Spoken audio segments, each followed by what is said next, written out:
Ako si Ayesha Caitlin Pagnanawan Gregorio, tutula ng pagkakapantay-pantay. Bawat isa ay may kakayahang taglay. Kay Panginoon ang nagbigay buhay.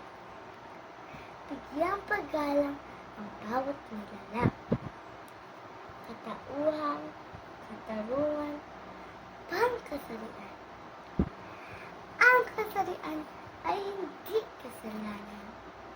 Tanggapin ang pagkakakilanlan, respetuhin ang bawat isa, pagkakapantay-pantay ang pag-asa.